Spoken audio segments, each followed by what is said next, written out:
Everyone, this is Anusha. So ఈరోజు day 18 call. చాలా మంది పవర్ ఆఫ్ విజువలైజేషన్ అనమాట.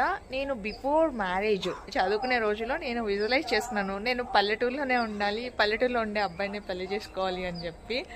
సో అది నిజమైంది. నేను ఇప్పుడు పల్లెటూరులో ఉన్నా. ఇలా ఇంట్లో నుంచి చూడగానే నాకు ఇలా పొలాలు కనిపించాలి, అలా మొక్కలు కనిపించాలని విజువలైజ్ చేస్తున్నా.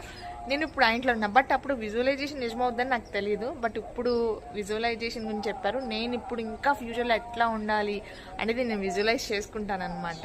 రోజు కొంత టైం పెట్టుకుంటాను ఆ ఊహకి. ఎంత బాగుందో ఆ ఊహ సార్ చేయించిన ఎక్స్పెరిమెంట్.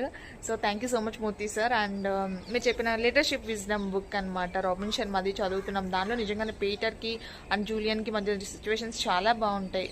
అండ్ మనం కూడా ఇలా చేయొచ్చు కదా అనిపిస్తుంది. తొందరగా వెయిట్ చేస్తున్నాను సార్ ఈ బుక్ కంప్లీట్ చేయడానికి. Thank you so much Murthy sir. And health topic insulin resistance గురించి చెప్పారు. పీసీఓడికి, ఇన్ఫర్టిలిటీకి, డయాబెటిక్ అన్నిటికీ రీజన్ ఇన్సులిన్ రెసిస్టెన్స్ అని. అది కంట్రోల్ చేయాలంటే 120 days డైట్ ప్లాన్తో మనం హెల్త్ మ్యాజిక్ చేసుకోవచ్చు అనేది అర్థమైంది. Thank you Murthy sir.